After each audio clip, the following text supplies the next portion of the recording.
Hello and welcome to some more Star Citizen with a monthly report looking at what CIG have been working on over the last few weeks, at least some of what they've been working on, and what they're focused on now in February 2025. They start with the core gameplay team. They investigated and improved many issues found during the 4.0 live preview. Some of these proved difficult to reproduce and resolve, leading to a few false positive fixes. The teams are currently expanding their debugging tools and logging to better understand future problems and ensure the correct solutions are applied. Core gameplay also began planning for the rest of the year, laying the groundwork for upcoming patches and planned features and content. Alongside this, technical documentation was created for fundamental improvements or rewrites to some of the core systems, including the transit and hangar flows. This involved cross-team collaboration to ensure that improvements are not solely on the game side, but also support content setup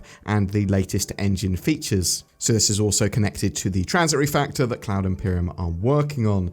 The VFX team worked on the Misc Fortune and elements of another vehicle, which will be shared soon. I'm assuming this is probably going to be the Hornet Heartseeker Mark II. A big push was also made on previous location work that hadn't been ready for polish at the time of 4.0's release. The economy team kicked off the year gathering feedback and data regarding the changes they implemented in 4.0. They then tweaked commodity prices and fixed several issues identified in Pyro. Mission Design spent time fixing bugs for Fight for Pyro, the new sort of part 2 of the Save Stanton narrative mission, ensuring it was ready for release. Following this, they continued the ongoing mission refactor and shared an update on the status of some old missions on Spectrum. They also continued to create new unannounced content that will improve the quality of all missions, including retroactively improving all existing missions. So I think this is part of the mission system refactor and is going to be essential for giving us a much more robust and interesting experience in Star Citizen when we're just sort of grinding missions. There will be lots of missions to do, and these missions will be completable consistently. The online services team continued to add various improvements to the ongoing mission system refactor as well, including global events and new features. Furthermore, the social and entity subscription services also received various improvements. In the last week of January, both teams met in the Montreal office to establish and plan their 2025-2026 roadmaps. CIG said this planning session resulted in more surprises we will share with you in the coming months. The R&D team began January investigating rare persistent universe crashes inside the planet spawning code. A bug was also found inside the serialization framework, causing a concurrency issue with on-demand type ID generation. A fix was made that is now live in the persistent universe. Work started on prototyping a new method for large-scale soft terrain shadow generation. This will improve quality while reducing the fairly high cost of generating the needed shadow maps. Work on rain volumes inspired a prototype for improved ground fog rendering. This will be cheaper to evaluate and render and improve the modeling aspect of ground fog and its lighting by self-shadowing and casting shadows like rain volumes and clouds. Work began on transforming the prototype into production code as well. The narrative team began 2025 meeting with multiple disciplines to solidify new ways of delivering in-game narrative content.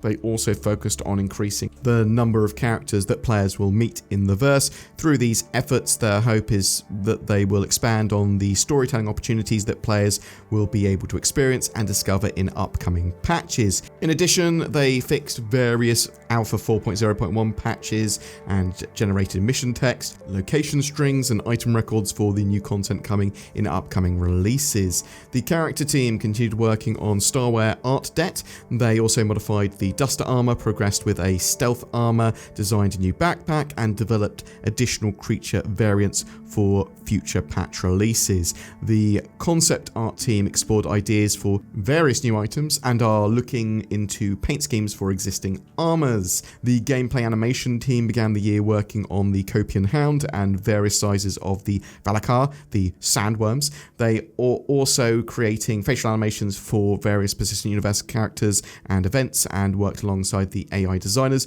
on more robust social AI behaviors. AI for the Spec Ops set alongside 2 others is currently underway to add more challenge to combat. The AI content team began the year prototyping an upcoming NPC that utilized an amalgamation of several behavior types. Work was done on a priority tool that will allow the designers to generate a script for the in-engine dialogue flow to ensure the lines work as intended. This will allow for much more efficiency in the writing and capturing of future characters. The team also began updating Stanton's landing zones with bespoke air traffic controllers that better represent the city. While there is still some required technical validation, these characters will start appearing soon. Finally, the designers continued their ongoing review of Stanton, this time focusing on Grimhex to refactor the population to ensure it's using the correct behaviors and acting appropriately. AI features' primary focus was split between bug fixing and creature behavior improvements.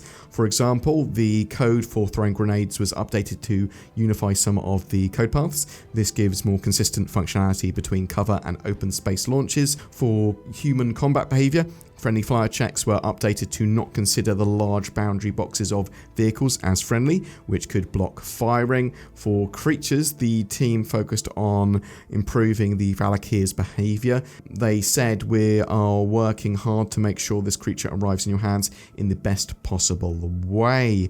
The devs are currently expanding the group system to be more dynamic and better support dynamically spawned entities. The first use case is the Quasi-Grazer, as having a better understanding of the group they belong to will improve the look and behavior of the herd. AI features also continue to sync their work between projects to ensure that the improvements made for Squadron 42 are available for use in the persistent universe as quickly as possible. The AI game intelligence development team continued work on StarScript, with January's goal being the implementation of the Views feature. This was requested by the designers who considered it a significant feature of the tool. They are going to continue to develop that. AI Tech began the year fixing bugs, improving features, and kicking off new tech. For the latter, work began on a new 3D pathfinding implementation that will give better results in tight spaces or areas with concave shapes. This will also be utilized by ship AI when traversing complex asteroids or space stations,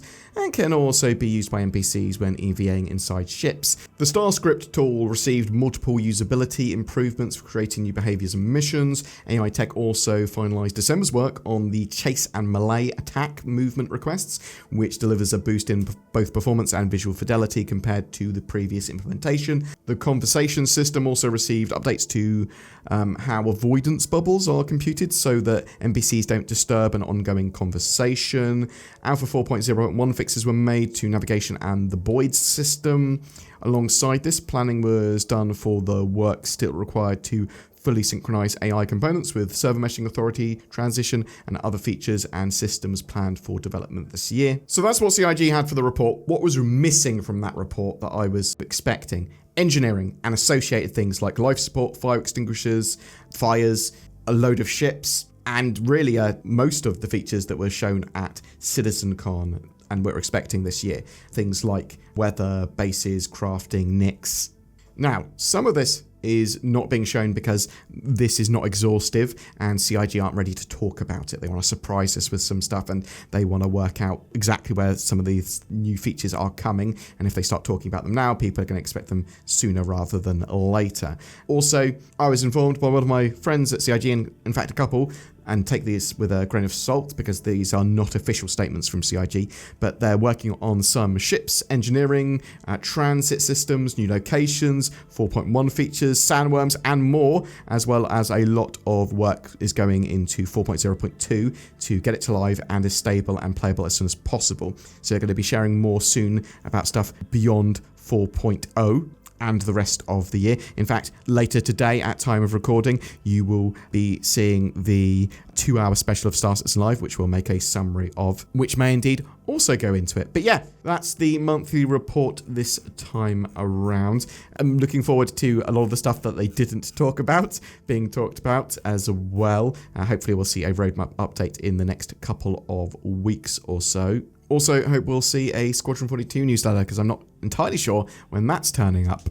Oh, what's that? You've got eyes? Maybe you want a Tobii eye tracker. They're on sale at the moment. Use the links down below to get a great deal on those Tobii eye trackers for native head and eye tracking for Star Citizen and a load of other games. Also, you want a VPN? Click the links below for that as well. nordvpn.com/BoredGamer. All the links below. That will take you to a place where you can get great deals on a VPN. I use NordVPN. I think it's great. We have a ship giveaway going on at the moment for a Misc Fortune. It also comes with lifetime insurance and a load of skins and a game package. All you need to play Star Citizen and be great at that salvaging profession. Not sure why I said it profession like that, but I did. Also, that was given to us by CIG. Thank you very much, CIG, for giving a ship for giveaway. If you want to further support the channel, like, share, subscribe, comment, all that sort of jazz. There's a join button under my videos, which goes a long way to helping Patreon, things like that. Thank you so much for watching. I would love to hear your opinions on all things Star Citizen, that monthly report, what you're expecting from the rest of this year, what you're expecting from 4.0.2 or 4.1,